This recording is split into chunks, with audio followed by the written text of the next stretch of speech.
মন ভালো রাখার জন্য ঘোরাফেরা একটা বেস্ট অপশন আমার কাছে মনে হয়। আর শীত চলে যাচ্ছে, ফ্যামিলি নিয়ে একটা পিকনিক না হলে চলে। সো হ্যালো এভরিওয়ান, আসসালামু আলাইকুম। কেমন আছেন সবাই? আশা করি সবাই অনেক ভালো আছেন। তো সকাল সকাল চলে আসলাম আমরা নরসিংদী হেরিটেজ রিসোর্ট। আর পিকনিক মানেই তো জানেন সবাই, ভোর 5টার দিকে সবাই রওনা দিয়েছিল। আর আমাদের ব্রেকফাস্টটাও গাড়ির মধ্যে খাওয়া হয়েছিল। জায়গাটা অনেক বড় আর অনেক সুন্দর ছিল। তারপরেই তো আসার পরে অনেকগুলা খেলা দিছিল এখানে, তো আমি খেলা দেখতেছিলাম। এই হাড়িটা ভাঙতে আসলে অনেক বছর পরে এই খেলাগুলো দেখালো। আগে যখন স্কুলে পড়তাম তখন দেখতাম এরকম খেলা দিত স্কুলে। তারপরেই তো ফাইনালি এই আপুটা জিতলো খেলার মধ্যে। আর এইদিকে আমার একটা কাজিন ননদ ছিল, ওকে বলতেছিলাম আমাকে ভিডিও করে দাও, আমি ঘুরে ঘুরে সবাইকে দেখাই। আর আমার ফেসের অবস্থা খুবই বাজে হয়ে গেছে। আসলে এত সকালে ওঠার অভ্যাস এখন নেই তাই। আর আমার মেয়েও অনেক সকাল সকাল উঠছে, এটার কারণে দুজনের অবস্থা খুবই খারাপ।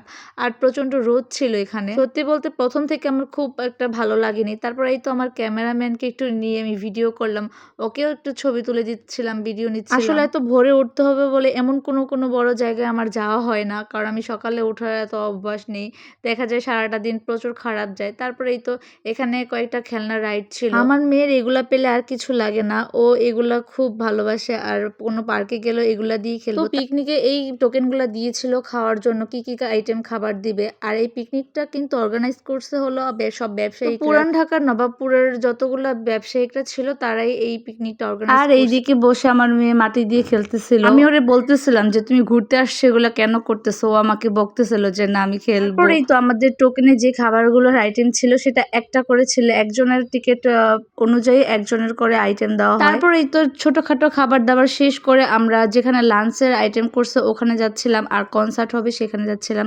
এই তো আমার একটা কিউট ছোট্ট দেবর, ও কিছু বক্তৃতা দিচ্ছিল। কনসার্টের জন্য এই ভাইয়াদের আনা হয়েছিল, তো ভাইয়ারা অনেক গান করতেছিল। আর এরকম পিকনিক প্রতি বছরই করা হয়। আমার বিয়ের পর এবার নিয়ে 3বার যাওয়া হয়েছে। তারপরে এখানে একটু অনেকক্ষণ বসে আমরা বের হয়ে গেলাম একটু ফটোশুট আর ভিডিও নেওয়ার জন্য। অলরেডি অনেকেই টিকটকে এই ভিডিওগুলো দেখছেন। আর জায়গাটা অনেক সুন্দর ছিল আর অনেক বড়ও ছিল, আমরা ঘুরে শেষ করতে পারিনি।